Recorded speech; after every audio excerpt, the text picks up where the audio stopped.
Latinidades, afinidades, y por el rumbo que el pueblo mande.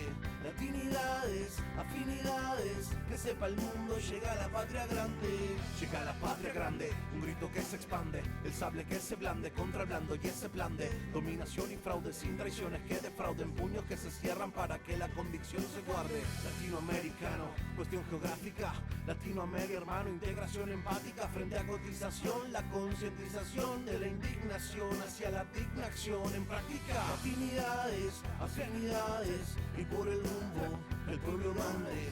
Latinidades, afinidades, que sepa el mundo, llega la patria grande. La patria grande.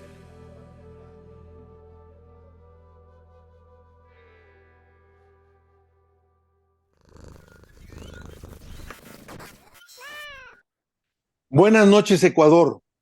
Buenas noches, México. Desde el estado de Nuevo León, les deseamos a los que nos acompañan lo mejor para este 2024, que la rebeldía y la resiliencia logren el triunfo de nuestras causas. Gracias por estar en Latinidades. Los acontecimientos recientes en Ecuador nos obligan a plantearnos qué está pasando en este país hermano, sabedores que la respuesta no es simple, sino de tiempo atrás y compleja.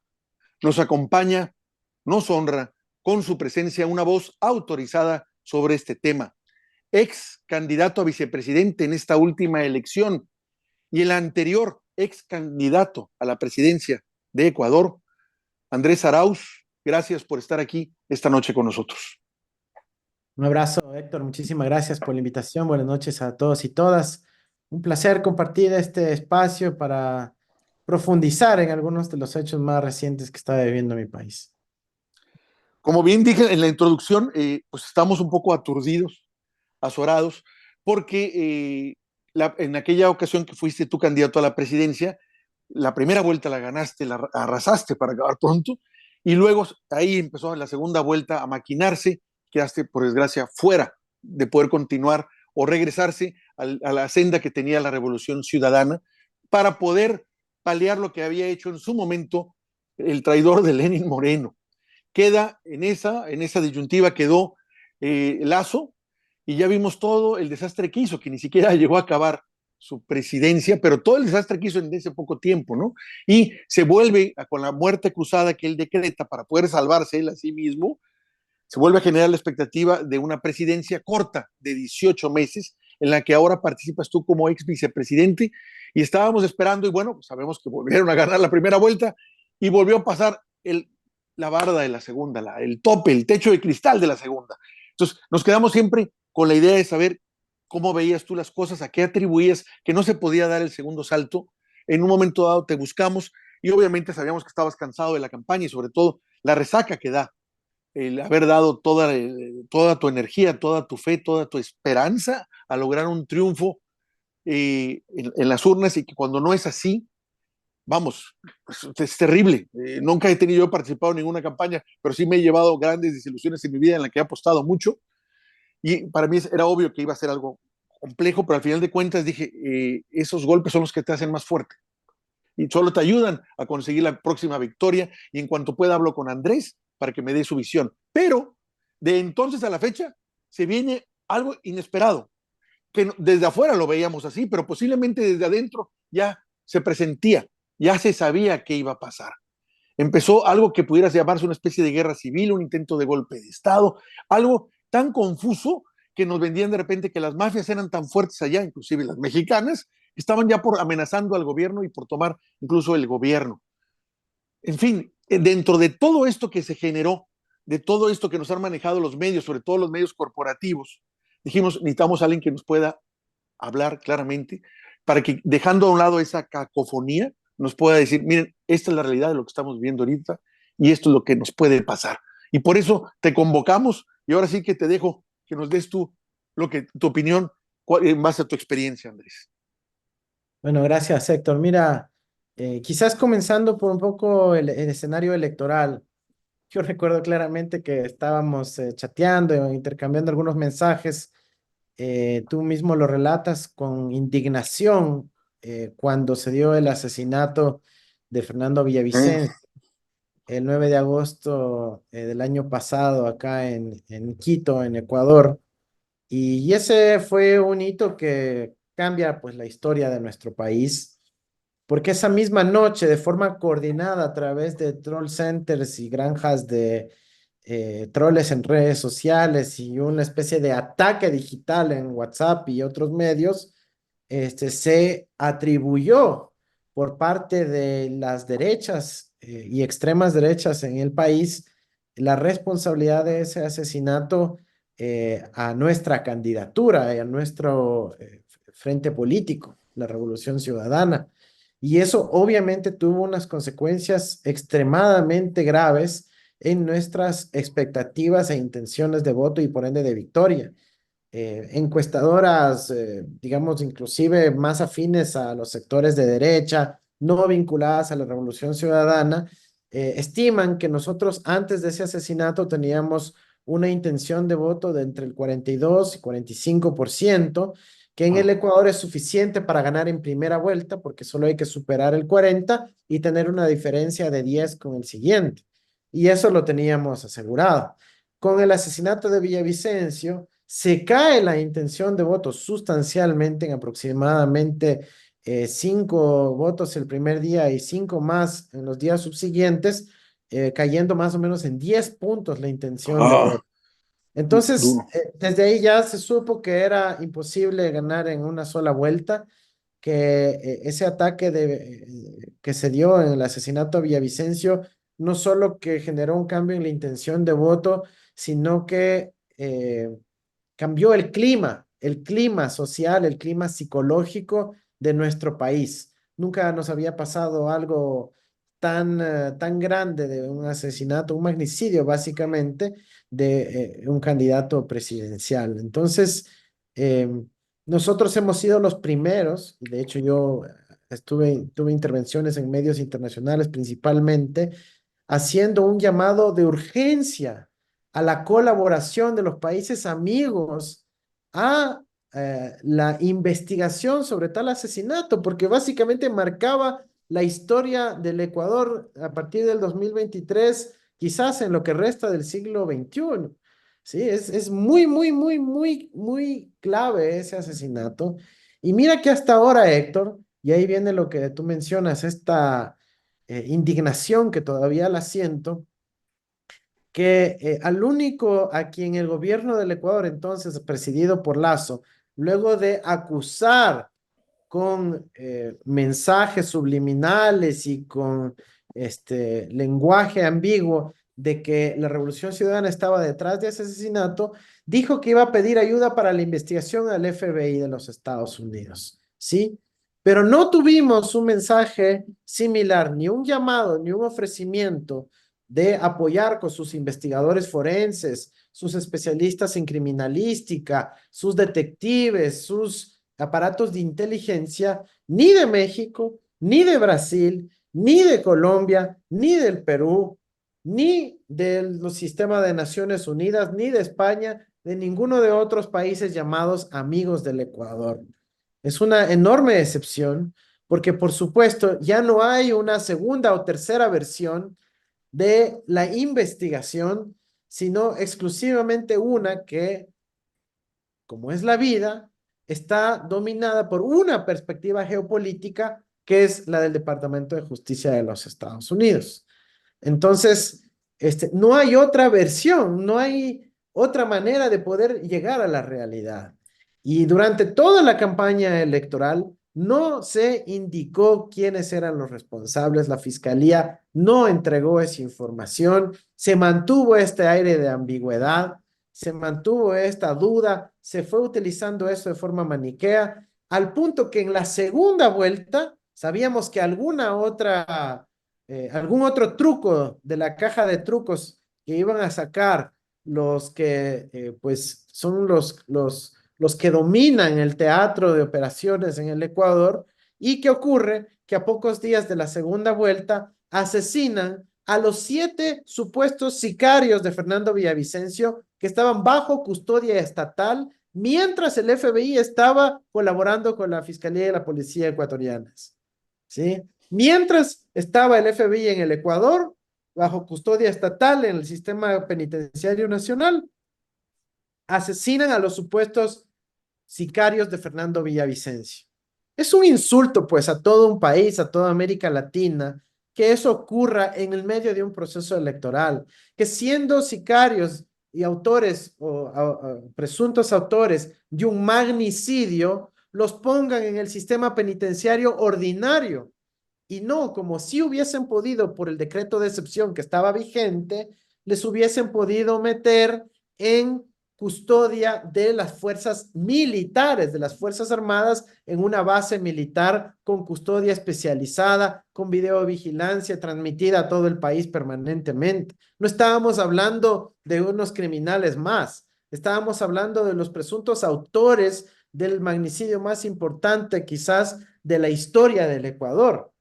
Entonces, ya uno no puede entender cómo ocurren estas cosas. Y claro, eso también tuvo una repercusión en contra de la Revolución Ciudadana. Y lo más triste de esto es que nos dimos cuenta que desde estos sectores reaccionarios de extrema derecha, ya el tema de manipular un proceso electoral iba a ser mucho más barato que en anteriores ocasiones, porque antes tenían que invertir en campañas difamatorias, en pagar a periodistas, en pagar espacios en televisión, en radio, en tener una campaña propiamente dicha.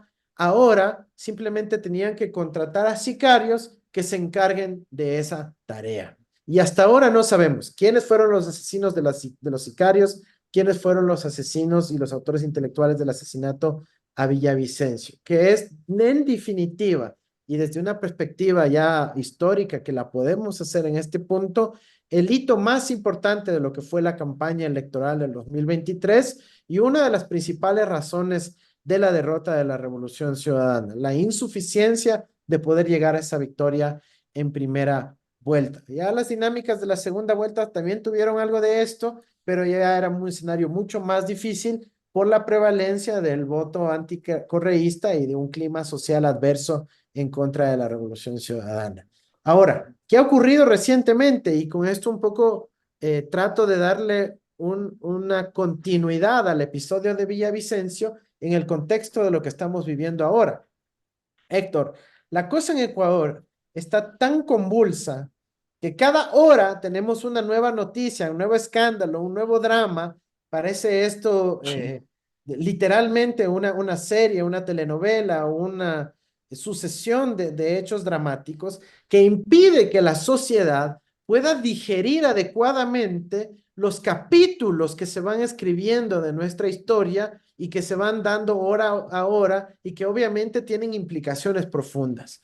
Yo lo que quiero es aprovechar este espacio que me das para hacer pequeñas pausas y reflexionar sobre cada uno de esos capítulos y episodios que nos están ocurriendo con un poquito más de profundidad y serenidad para que reflexionemos a lo que nos estamos metiendo por tomar acciones desesperadas. En primer lugar, en el medio de la revelación de un caso conocido como Metástasis, que publicó la fiscal general del Estado ecuatoriano hace una semana y media aproximadamente, ella anuncia que ya sabe quién es el autor intelectual del asesinato a Fernando Villavicencio y que al parecer lo sabía desde hace mucho tiempo y lo atribuye a un tal Fabricio Colón Pico, supuesto líder de un grupo de delincuencia organizada que se llaman Los Lobos.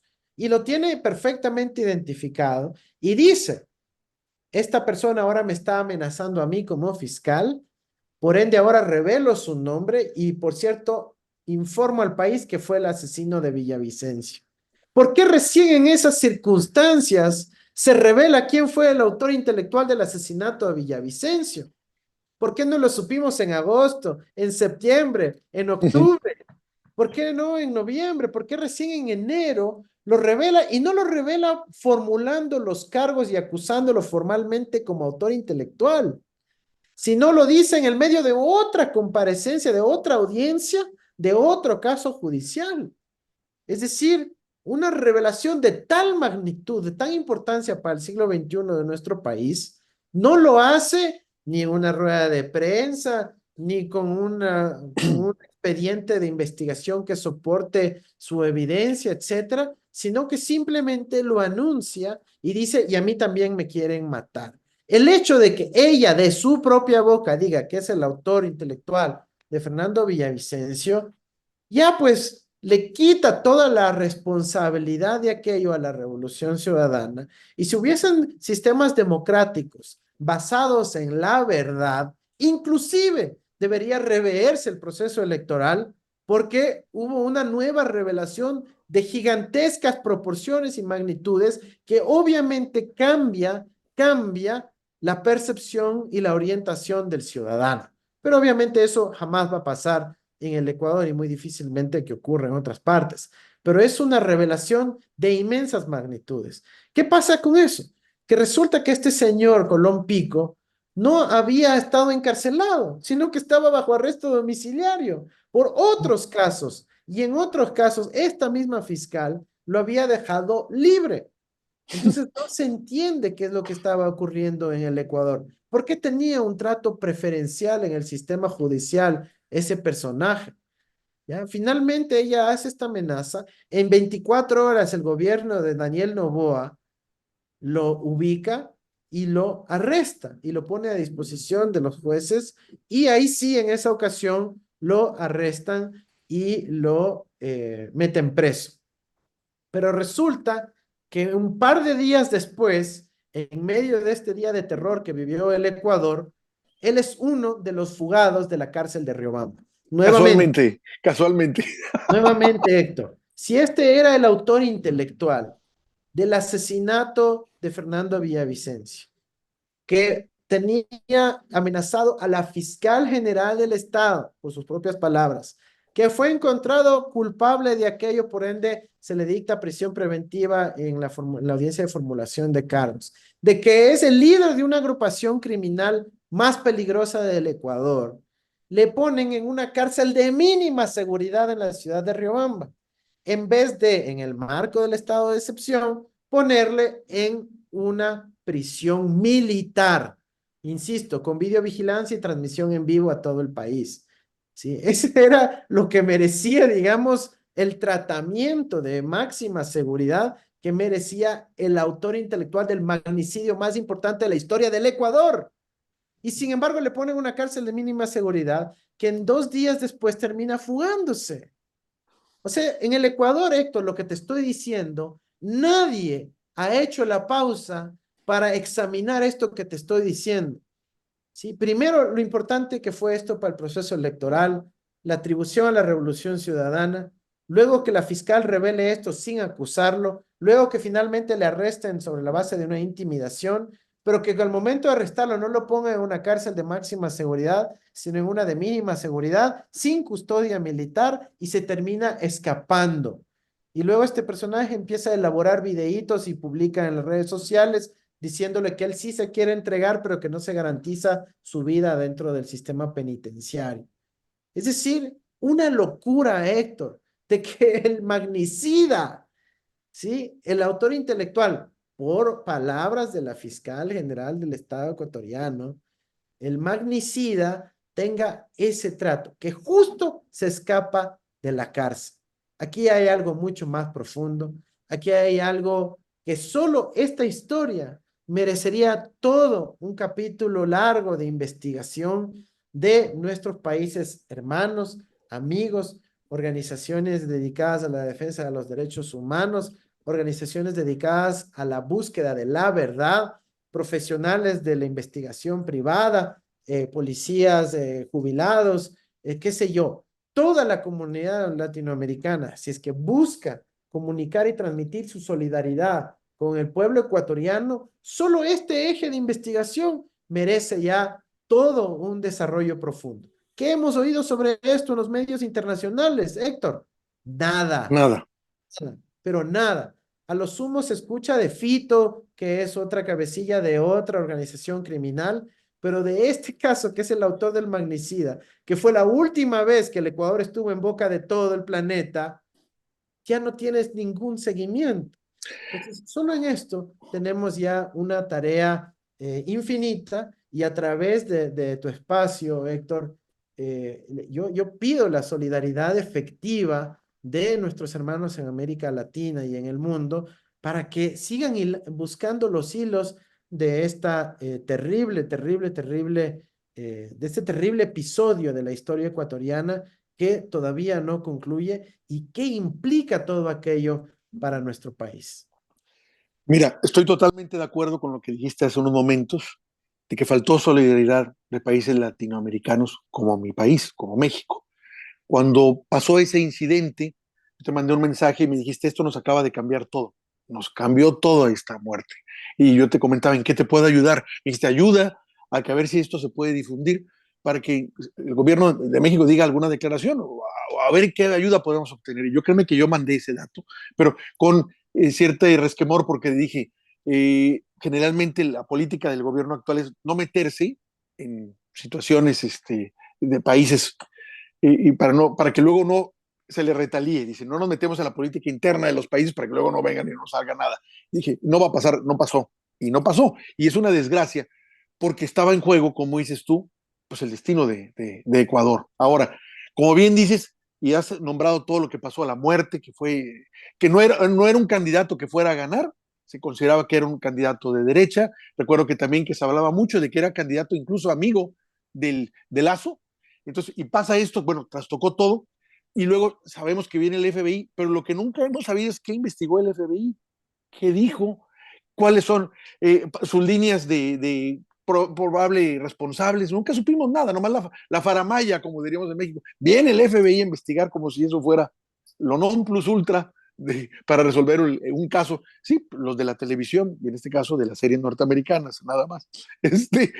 Y no pasó nada, y hemos visto cómo es más, ese tema ya no se toca, ya no se menciona. Ahorita el tema que se menciona es la rebeldía que hubo en las cárceles, que ya se tomaron o que ya se recapturaron, que estaba Ecuador en un estado tan grave que había una especie de guerra civil, que las mafias estaban tomando a Ecuador, incluso la declaración de Rafael Ortega diciendo yo con Novoa hablamos de otra cosa, pero ahorita lo primero es apoyarlo a él prácticamente para que salvara la estabilidad del país. Entonces decíamos, bueno, ¿qué está pasando? Que esto no es de la noche a la mañana, estos grupos no salieron hoy. Esto es todo un proceso, incluso hasta orquestado, no sé si planeado, pero evidentemente armado y bien hecho en el tiempo que lo hicieron y con un propósito. Entonces, pero no entendíamos hacia dónde va. Y veíamos muchas especulaciones, que si eran juegos de la derecha para poder prolongar un estado de excepción y poderse atribuirse todavía más poder, como que si simplemente realmente estaba el Estado de Ecuador débil ante estas mafias y que estas mafias estaban tratando de ver así de que se habían cansado y iban sobre los cargos, ¿no? Sobre el manejo del Estado. Entonces nos quedamos con esa triste y dolorosa impresión porque bien recordamos que Ecuador no figuraba en la lista de los países con la violencia que ahora tienen, como la que tuvimos aquí en México. No Mira, figuraba Ecuador. Héctor, yo creo que podemos llegar al punto de llegar al presente y quizás especular un poco sobre el futuro, pero para entender por qué ha ocurrido todo esto, tenemos que recordar algunos momentos claves de la historia reciente de por qué Ecuador ha sido noticia mundial, ¿no es cierto? Yo te voy a proponer, no sé, 3 o 4 momentos claves para que todos recordemos y refresquemos nuestra memoria. Digamos, ah, cierto, eso es verdad, cierto. ¿Ya? Y te voy a proponer un primer momento, que fue en el año 2020, la última vez que el Ecuador fue una noticia tan desagradable en el planeta entero, fue cuando nuestros compatriotas, sus cuerpos, sus cadáveres, estaban echados en las calles, particularmente de la ciudad de Guayaquil, porque el Estado no fue capaz ni siquiera de actuar como ambulancia ni de funeraria y de retirar los cadáveres en el medio de la pandemia, ¿sí? Acuérdate que el Ecuador era el país ejemplo de lo que no había que hacer, en donde un Estado había despedido a más de 1.500 profesionales de la salud entre médicos y enfermeras en ese mismo año, una vez que se había declarado la pandemia por parte de la OMS. ¿Por qué? Porque estaba presionado a cumplir un acuerdo de austeridad fiscal con el Fondo Monetario Internacional. ¿sí? Y en ese mismo momento que estaban los cuerpos, los cadáveres de nuestros hermanos, primos, amigos en las calles en el Ecuador, el gobierno priorizó el pago de la deuda externa, desoyendo una resolución unánime por primera vez en la historia del Ecuador de nuestro parlamento que decía, por favor, no pagues la deuda externa y utilízala para la salud de nuestro pueblo. Estamos en una catástrofe. Y el gobierno desoyó, prefirió despedir a médicos y a profesionales de la salud, a enfermeras, a paramédicos y pagar anticipadamente la deuda externa para quedar bien con el FMI, con los mercados de Wall Street. Entonces, cuando tú tuviste ese abandono del Estado a su sociedad, cuando la gente fue desamparada y abandonada para el sálvese quien pueda, apenas 3 años después, tú tienes esa consecuencia en términos de la violencia social, sobre todo de adolescentes. Porque, Héctor, no solo se rompió el sistema de salud y el abandono del sistema de salud, también dejaron destruido el sistema educativo. A la Todo lo que fecha no, es tenemos terrible. 87 unidades educativas que construyó la Revolución Ciudadana. Yo estaba a cargo del Ministerio del Conocimiento y supervisaba el Ministerio de Educación, y nosotros inaugurábamos escuelas una vez por semana en mi país, con Rafael Correa a la cabeza. Pero los siguientes gobiernos las dejaron abandonadas. No pusieron los pupitres, no contrataron a los profesores. Y tú no sabes lo que es para un niño que tal vez tenía 8 años cuando Rafael Correa dejó el poder y que vio que sí se estaba construyendo una escuela y que quizás el próximo año ya podía asistir a esa escuela nueva con laboratorios de altísima calidad, con profesores nuevos, graduados, actualizados, con clases de informática, de inglés, con educación de alto nivel. Y luego esa escuela pasó abandonada 6 años. Ese niño que era vecino de esa escuela, que la podía ver todos los días, pero que permanecía encadenada y cerrada y se le impedía el acceso a la educación. No es ninguna sorpresa que 6 años después se vuelva un resentido contra el Estado, la sociedad, la autoridad y busque el cobijo en cualquier otro espacio. Porque fue literalmente descartado, insultado por quienes dirigían el Estado en ese momento. Es una tragedia. Y en la pandemia, no solo que ocurrió eso, sino que se pasó a la educación virtual, que nada más era un eufemismo de la paralización de la actividad educativa, al punto que la estadística nos dice que luego que se restableció el sistema educativo post pandemia, 250,000 niños y adolescentes ecuatorianos jamás volvieron a estudiar. 250,000 niños jamás volvieron a estudiar. ¿Qué va a pasar? Pues evidentemente, o van a migrar, como en hecho ahora ocurre. Ecuador, ecuatorianos, el principal país que es sujeto de capturas por parte de la patrulla fronteriza estadounidense en la frontera con México, o iban a ser capturados, cooptados por estas bandas del crimen organizado que en la pandemia y la pospandemia fue cuando fue su cúspide. En la campaña del 2020-2021, Héctor, yo decía, aquí si el Estado no pone toda la carne al asador, no hace una inversión estupenda en educación, incluyendo extracurriculares, reconstrucción urgente del tejido social y productivo, organizativo, la economía del cuidado, el Ecuador va a sufrir una crisis plagada de violencia, porque se rompió todos los mecanismos de confianza y de construcción de un sujeto común en nuestro país. Todo por cumplir con los caprichos de los dogmáticos del Fondo Monetario, de la élite bancaria que gobernó el país con Moreno y con Lazo, y que ahora están felices de tomarse selfies con un tal Milei.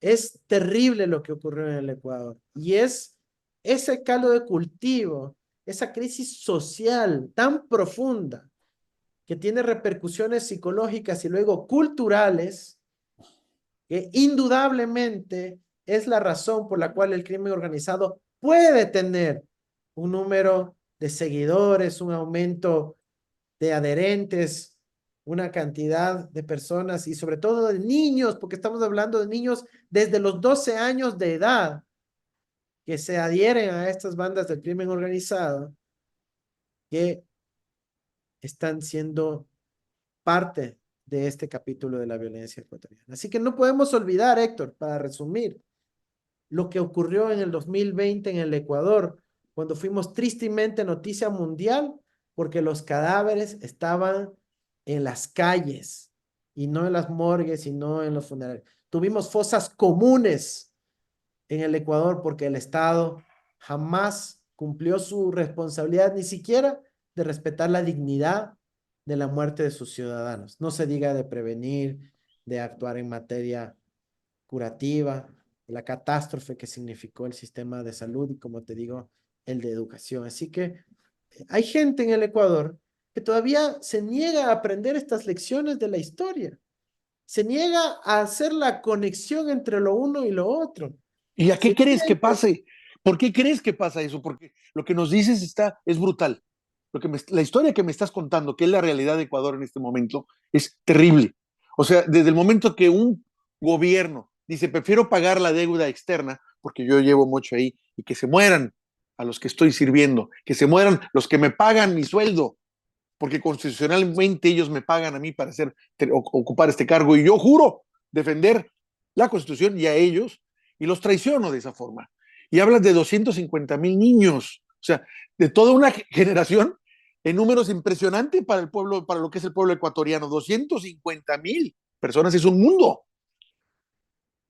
que no tiene un futuro, cuyo futuro está cancelado, que no tienen herramientas para subirse al tren, por decirlo así, que les está pasando Absolutamente. y les pasan Y los esto, vagones. Es y esto terrible eso.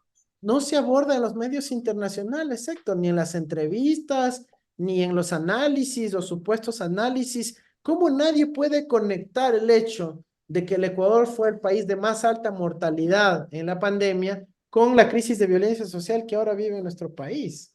Pero es una conexión que cualquier sociólogo, criminólogo, estudioso de la sociedad, digamos, te puede encontrar fácilmente, y ahora no hay nadie que haga esa mínima conexión, esa investigación. ¿Por qué? Porque nos tienen incorporados a toda la sociedad a una dinámica del teatro de operaciones en donde cada hora surge un nuevo escándalo y nos impide reflexionar sobre las causas estructurales o fundamentales.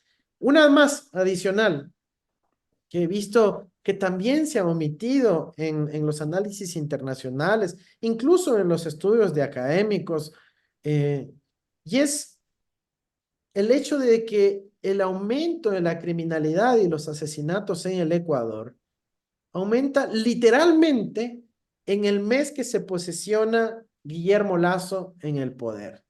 Aquí yo te lo digo como te lo he dicho en otras ocasiones, es un gobierno de narcobanqueros el que lideró Guillermo Lazo, y ya tenemos todo el paquete de evidencia que demuestra la podredumbre que sufrió el Estado ecuatoriano, porque lo que ocurrió en mi país fue que, si bien siempre ha habido narcotráfico, desde que el Ecuador es vecino de Colombia y Perú, es decir, 200 años somos vecinos, desde que comenzó el cultivo de coca hace 50, 40 años, el Ecuador ha sido parte de ese proceso de la cadena de valor y de comercio del narcotráfico. Eso no es la novedad.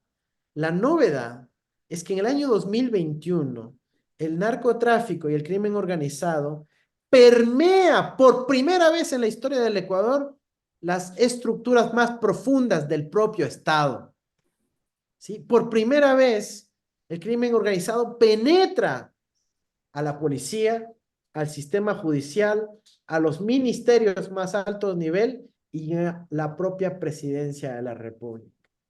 Lo que estamos viendo en el gobierno de Guillermo Lasso, lo que ocurrió en el gobierno de Lasso, fue muy similar a lo que ocurrió en Honduras con Juan Orlando Hernández y con los gobiernos de la derecha golpista, ¿sí? Es calcado, Héctor, es calcado. Acá en el Ecuador la gente tiene que estudiar Honduras, por favor. Tiene que Lo que, estudiar lo que significó el gobierno de Porfirio Lobo y el gobierno de Juan Orlando Hernández, que luego del golpe militar, con auspicio del Pentágono en contra de Zelaya en Honduras, se vinieron estos gobiernos que solo pueden ser caracterizados como narcodictaduras, ¿sí?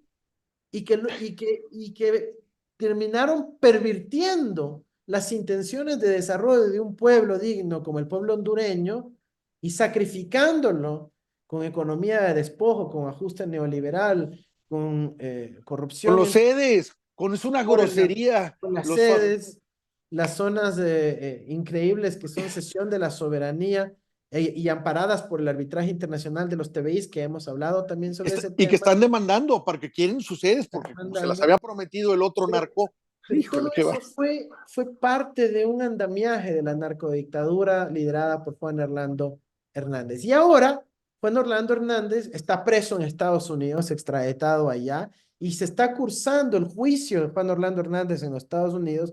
Te invito, Héctor, te invito a que los colectivos, los seguidores, los investigadores, la gente que tiene curiosidad intelectual y busca la dignidad de toda América Latina, se meta al proceso judicial de Juan Orlando Hernández allá en los Estados Unidos y encuentre todas las fechorías, toda la lista de acciones desde el Estado que se hicieron para facilitar el narcotráfico en el gobierno de Juan Orlando Hernández. Si tú te metes a ese expediente judicial en los Estados Unidos, uno puede encontrar barbaridades similares a los que vivió en su momento México, pero en el tamaño de Honduras es una implicación mucho más alta, porque es un país mucho más pequeño y un volumen alto de narcotráfico termina afectando a toda la sociedad. Y eso es lo que está viviendo ahora el Ecuador, en donde el gobierno de Lasso, en la palabra clave, la frase clave aquí,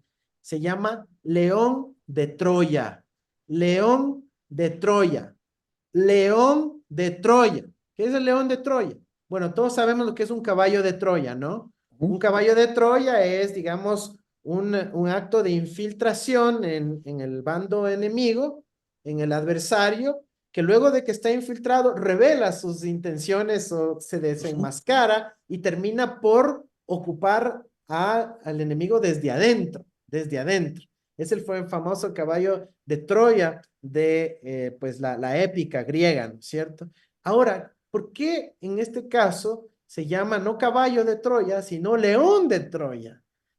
Porque resulta que el león de Troya, el gran infiltrado en el gobierno, en el estado ecuatoriano, era Danilo Carrera, quien es el cuñado del presidente Lasso, o como yo digo, el alter ego del expresidente Guillermo Lasso, ¿ya? ¿Qué es el alter ego? Es la persona de mayor confianza que actúa como testaferro de él en algunos casos, o el otro actúa como testaferro del otro.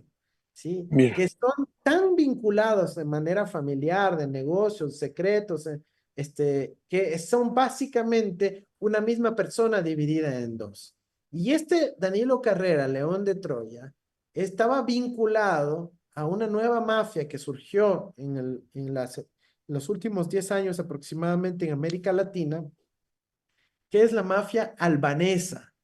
Es una mafia de Europa que básicamente tiene el control predominante del tráfico de la cocaína dentro de las fronteras europeas.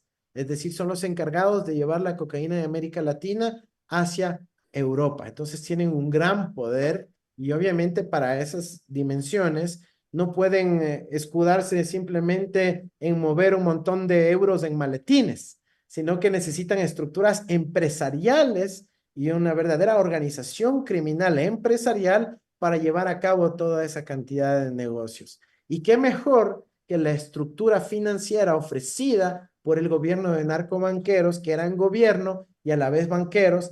Danilo Carrera, hasta hace pocos días, Héctor, fue presidente del directorio del Banco de Guayaquil, que es el banco de Guillermo Lazo. Y ahora Danilo Carrera está, digamos, con orden de prisión por su avanzada edad, está cumpliendo arresto domiciliario, pero es evidente de que ese capítulo, que ahorita lo paso a explicar con detenimiento, es absolutamente clave para entender por qué la sociedad y el Estado ecuatoriano terminó siendo impedido de poder actuar en contra de las bandas del crimen organizado. ¿Qué es lo que pasó?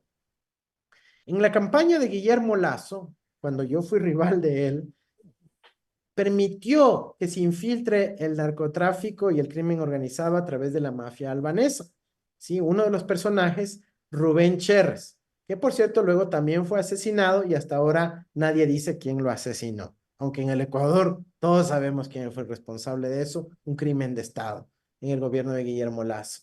Pero todavía la fiscalía no se digna en revelar quién asesinó a Rubén Cherres. Pero bueno, Rubén Cherres, muy cercano a Danilo Carrera, receptó recursos de la mafia albanesa durante la campaña de Guillermo Lazo, y eso les dio derecho a poner nombres, a poner a personas claves de su organización en las instancias del gobierno nacional. Este hecho, que la policía supo detectar a tiempo a lo largo de la campaña electoral, y en mayo empiezan a informarle al propio presidente: señor presidente, usted aquí tiene no un caballo de Troya, un león de Troya que le puede terminar por destruir no solo a su gobierno, sino al país entero, ¿sí? Y le mandan la alerta y le dicen que uno de los investigados, una de las cabecillas, era su propio cuñado, ¿ya? Yo creo que ahí sectores de la policía actuaron en buena fe. Por ejemplo, el propio teniente que investiga esto, que es un joven, ¿ya? Un joven patriota que hace la investigación llegando a los círculos más cercanos del propio presidente y pone esto en un informe con toda la ciencia del caso, intervenciones telefónicas, seguimientos, técnicas de investigación que tiene la policía y demás, y llegan a estas conclusiones con una tremenda evidencia. ¿Cuál fue la respuesta de Guillermo Lazo ante eso? Nada, eso seguro se hizo tonto. Estaba él también Dijo, implicado. lo primero que hizo, y eso lo cuenta la misma investigación de la policía, fue avisar a su cuñado que lo estaba monitoreando la policía y que cambie de teléfono. Que cambie de teléfono para que ya no lo espíen. Segundo, hacerse loco. Tercero, ordenar el archivo de la investigación, es decir, que ya no se siga investigando esto. Pero cuarto, viene lo más grave, Héctor, que al ordenar el archivo, él termina cediendo ante los generales de la policía que ya sabían este involucramiento del círculo cerrado, del círculo cercano de Guillermo Lazo, ¿sí? Entonces, ¿qué pasa? Que esos generales luego ya tenían el informe para permanentemente chantajear a Guillermo Lazo a lo largo de su gestión y de esa manera comprarse la impunidad, porque decían, bueno, si es que Lazo nos quiere controlar a nosotros, los generales que estamos haciendo irregularidades en la policía, pues nosotros sacamos este informe y se friega Guillermo Lazo. Y sujeto de ese chantaje todo el tiempo, estos que la Embajada de Estados Unidos llamó narcogenerales, empezaron a ganar poder y a ejecutar operaciones irregulares con impunidad, vinculando al propio narcotráfico dentro del Estado. No necesariamente de la misma banda de la mafia albanesa, probablemente de otros grupos del crimen organizado, pero ya teníamos una entrada por el lado de la mafia albanesa con los narcobanqueros y otra entrada con otras organizaciones del crimen organizado a partir del chantaje que hacían los narcogenerales en contra de Guillermo Lazo. Al punto que tuvimos un episodio muy importante en el Ecuador, que fue el femicidio, en México lo llaman feminicidio, de una esposa de un policía en la escuela de oficiales de la policía en el Ecuador. ¿Sí? Lo mató dentro de las instalaciones policiales. La mató el señor Cáceres. Y este señor Cáceres, bueno, la policía no actuó con suficiente rapidez en investigar el femicidio. Entonces, Lazo estaba fuera del país y llega de vuelta al país y dice, apenas se baja del avión, en un video que la historia recordará porque su cabello ya estaba muy largo y el viento le estaba desbaratando el peinado, dice Lazo, inmediatamente he pedido la salida de 2 generales de la policía por negligencia alrededor de la investigación del femicidio. ¿Sí? Pero ¿qué pasa después, Héctor? Que pasaba un día, 2 días, 3 días, 5 días, una semana, 2 semanas, y los generales seguían en su cargo.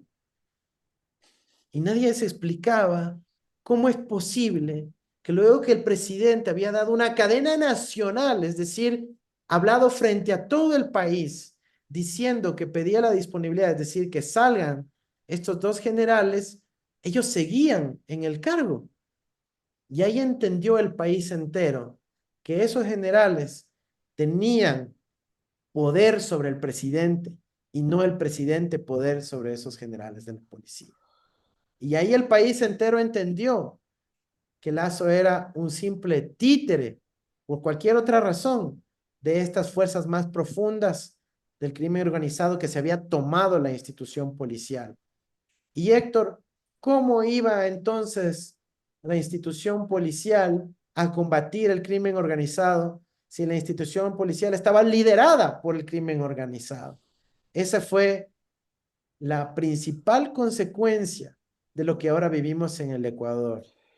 No un pacto, sino una toma completa de las fuerzas de seguridad, en este caso la policial, por parte del crimen organizado, por culpa de Guillermo Lazo. Esto tiene nombre y apellido, la historia no se lo debe perdonar jamás.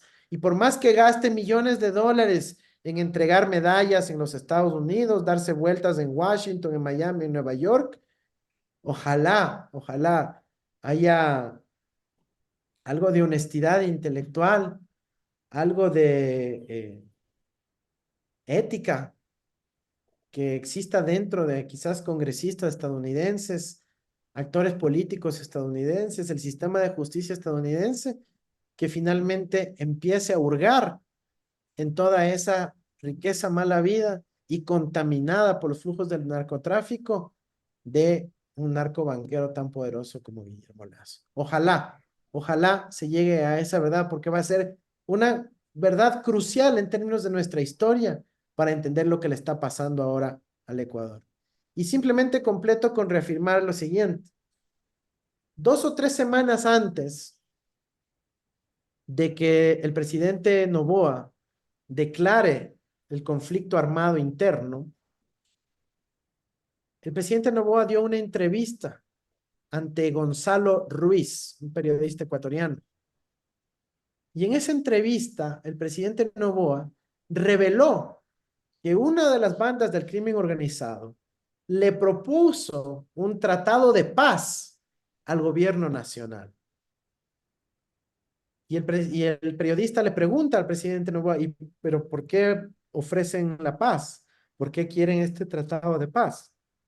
Y Noboa dice, porque como ahora ya no tienen la protección del Estado, ya no tienen la protección de la policía, se ven vulnerables y ahora sí quieren negociar la paz. Esta declaración pasó así livianito, olvidada, una frase más de todos estos escándalos que vivimos en el Ecuador. Pero por favor, pongámonos a pensar, Héctor, lo que significa que el presidente diga eso, que una de las bandas del crimen organizado ofrezca firmar un tratado de paz con el Estado y según el presidente, porque el Estado ya no le da protección a esa banda. Bueno, resulta que el presidente tenía pocos días en el cargo Entonces, claramente se está refiriendo al gobierno de Guillermo Lasso. Le está acusando a su antecesor de haber dado la protección a una de las bandas del crimen organizado, al punto que ahora se sienten tan vulnerables que están dispuestos a firmar un tratado de paz. Es decir, que antes tenían una paz implícita o tenían impunidad para cometer los actos de violencia.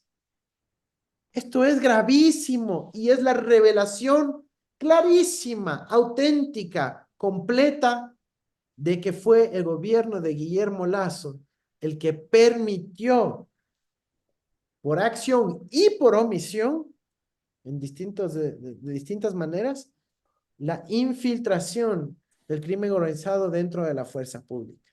Y eso, Héctor, que ni siquiera todavía te comienzo a hablar de la falta de presupuesto, de la no ejecución del presupuesto, de la eliminación de los ministerios vinculados a la seguridad, de haber entregado las cárceles a la propia policía, que en ese entonces ya estaba corrompida y que por ende tenía conflicto de interés, de que pensaba cohabitar con la delincuencia, de que fue cómplice en la segmentación de las cárceles por bandas y no por tipo de delito cometido. En fin, una serie de acciones desde la institucionalidad del Estado que terminaron por debilitar las capacidades institucionales por acción y por omisión de poder responder ante los desafíos del crimen organizado creciente en nuestro país. No me equivoqué cuando empecé la charla diciendo que teníamos con nosotros a una persona que nos honraba, una personalidad, en este caso la tuya, mencionándote como voz autorizada. Lo que nos cuentas es impresionante, los detalles, todo lo que nos estás contando, lo único que hace es confirmar lo que dije antes de empezar a charlar. Y el resultado es terrible, se me hace muy duro, muy dramático. Me hablas de una descomposición que no merece ningún estado latinoamericano, ningún estado en el mundo, pero que nos duele que pase concretamente en Ecuador, porque hace cuenta que estoy hablando de todo está podrido, las instituciones están podridas, es una metástasis ya generada por algo, de un cáncer que no se quitó en su momento, que se pudo ver amputado, si quieres, con dolor, y ahorita ya está demasiado desparramado en instituciones que están podridas, porque ya no están sirviendo al Estado, están sirviendo sus propios intereses o de grupos narcotraficantes o de narcobanqueros o de narcopolíticos, y es horroroso, horroroso. Cuando pasó esta elección, dije, bueno, es un año, son 18 meses lo que van a durar en el cargo ahora Novoa. Yo esperaría que los que no han escarmentado con el gobierno de Lenín Moreno, con el de Guillermo Lasso y ahora con el de Novoa, que no creo necesariamente que traiga muchos cambios, aprendan la lección. Algo tiene que pasar, porque va a tener en 18 meses, menos ya de 18 meses, el pueblo ecuatoriano de volver a reivindicarse y poder reafirmar otro camino en urnas. Sin embargo, esto no puede ser solo nada más con un cambio de gobierno, por más honesto y preclaro que sea, como en un momento dado si tú lo volvieras a ser candidato. Tiene que entrar la población, la revolución ciudadana ahora sí tiene que ser una revolución ciudadana de todos, porque no hay otra forma de poder limpiar y arreglar las cosas en Ecuador. No basta solo la voluntad de los políticos, no basta solo la voluntad de los funcionarios, pero evidentemente si el funcionario es honesto y encabeza una transformación y la gente ve que él es real, lo va a seguir, eso va a pasar. Y entonces, ¿cómo se puede transformar en Ecuador la situación? Porque así como me la platicas, la veo desastrosa, no le veo por dónde se puede corregir. Es un Héctor, rompecabezas que dices, ¿dónde agarro? ¿Por dónde empiezo? mira, yo el año pasado, yo asumí nuevamente el desafío de estar en la papeleta de elección popular, pero solo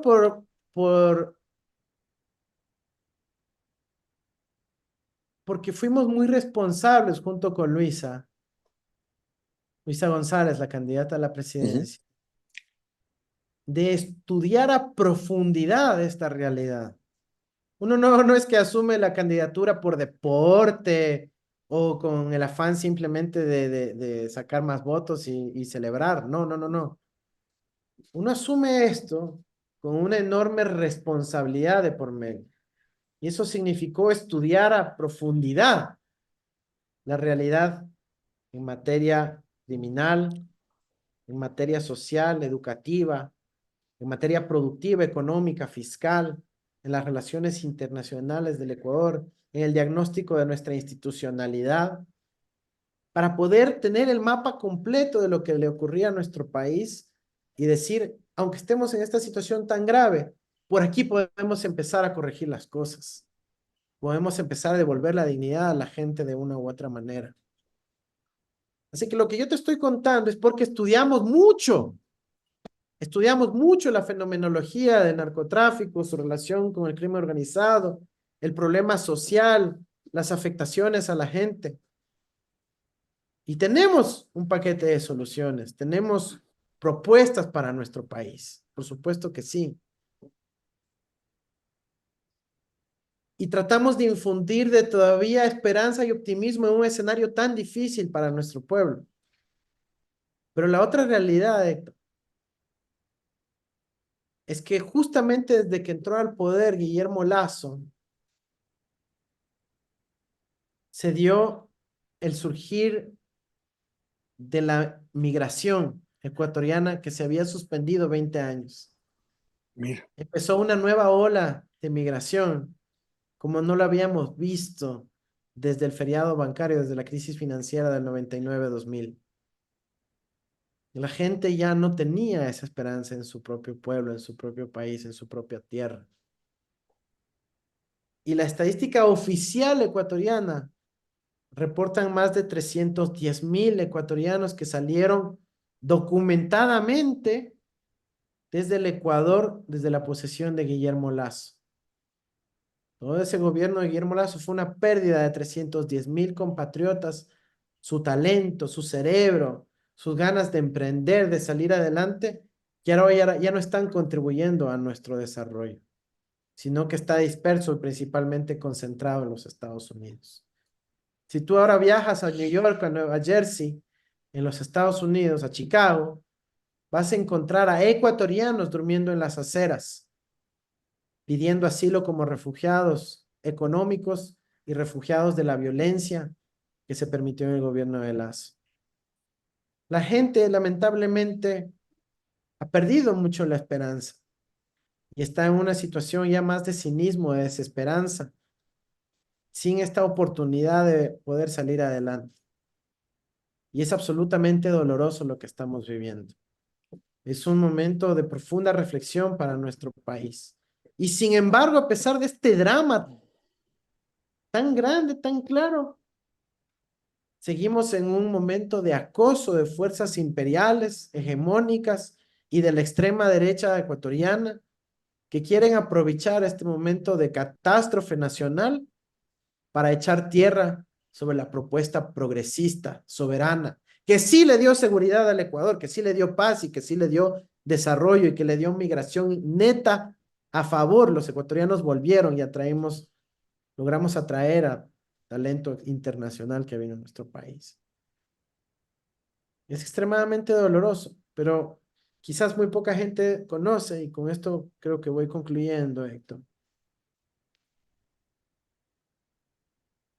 Una de las acciones que más rápido se dio luego del terror que vivió el Ecuador la semana pasada fue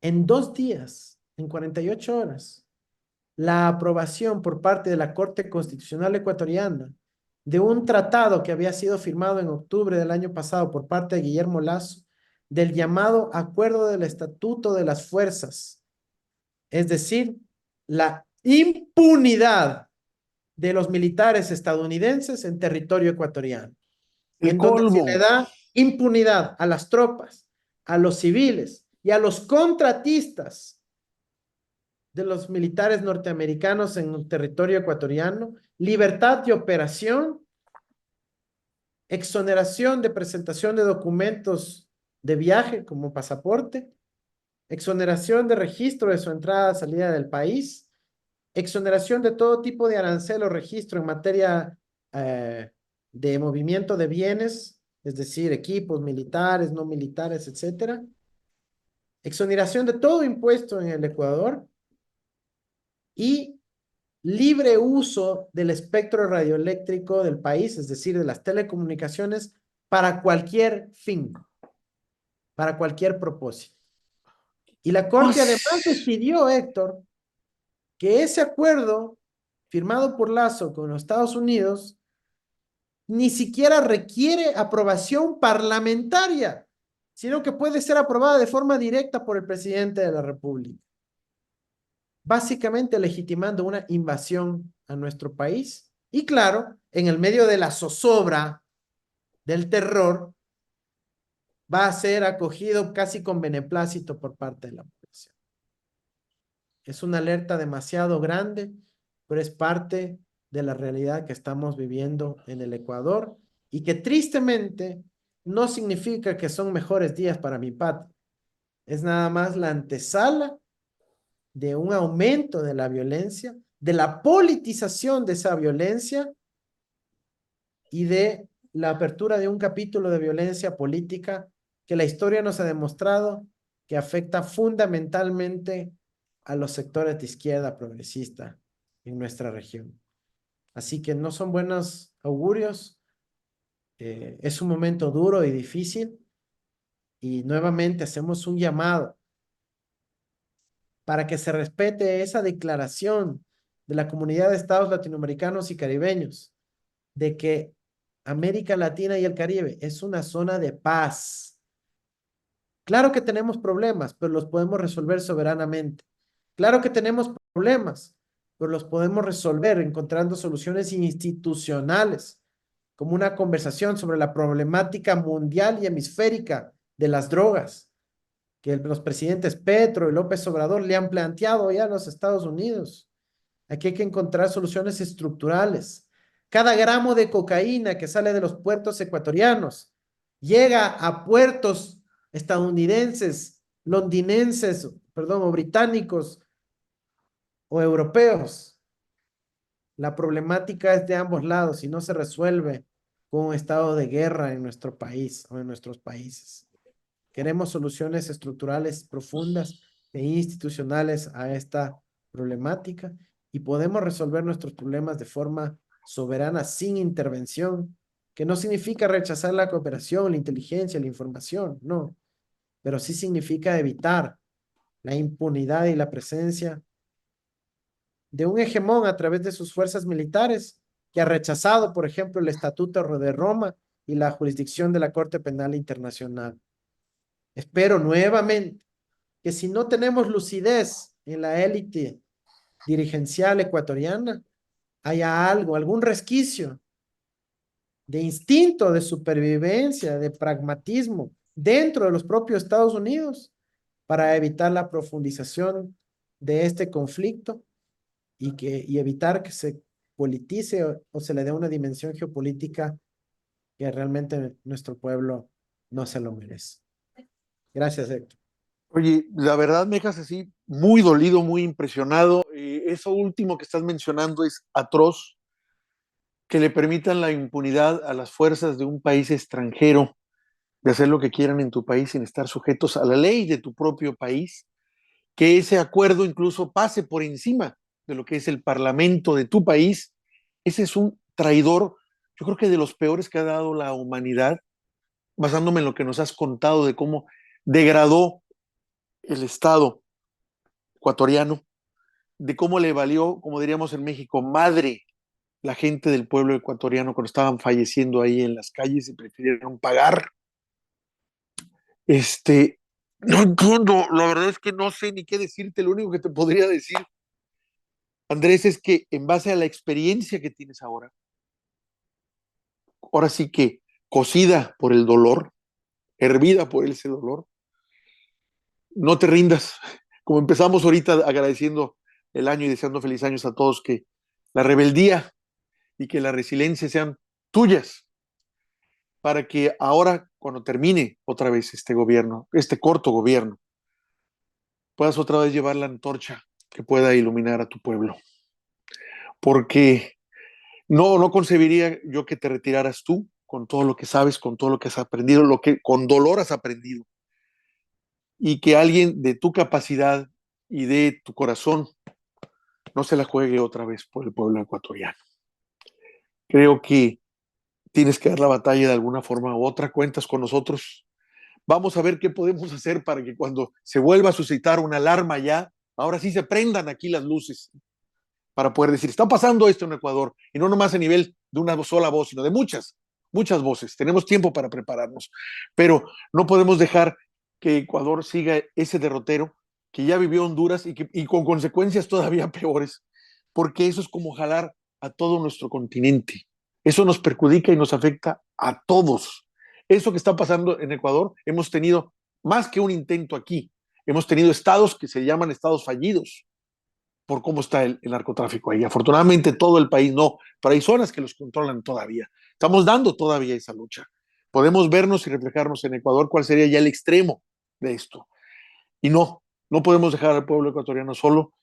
No te rindas. No te rindas. Como hay un libro escrito por un escritor allá en ecuatoriano que dice, los revolucionarios la intentan de nuevo. Ese es el título del libro. Y yo creo que tienes que volver a hacerlo. Sí, pasaron 12, ok, a la tercera es la vencida. Estás en el lado correcto de la historia, lo que estás señalando es lo correcto y no te puedes rendir, no puedes dejar de lado a tu pueblo. Yo espero que cuando se vuelvan a convocar las elecciones, que cuando vuelva a convocarse la posibilidad de cambiar el destino del pueblo ecuatoriano, estés tú ahí y seas llamado. Y que ahora sí el hermano pueblo ecuatoriano se dé cuenta de lo que está pasando. Es demasiado lo que están perdiendo. El costo que están pagando es enorme, Andrés, enorme. Te quiero agradecer toda esta charla. Nos diste una cátedra realmente del horror, de lo que nos puede esperar de alguna forma cada uno de los pueblos que formamos la patria grande, que está ahorita vulnerada y dolida. No te quiero quitar más tiempo, te agradezco de veras esto y te mando un fuerte abrazo, que ojalá te dé fuerzas y que ojalá te subsane el dolor natural de ver lo que está pasando.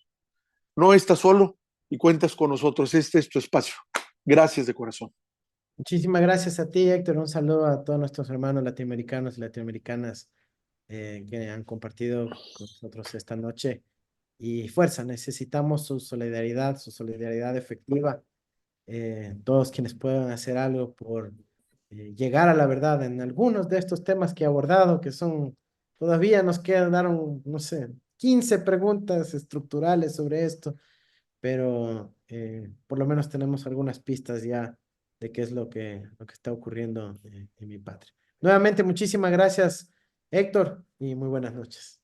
Buenas noches allá, te mando un fuerte abrazo, Andrés. Gracias, gracias por todo.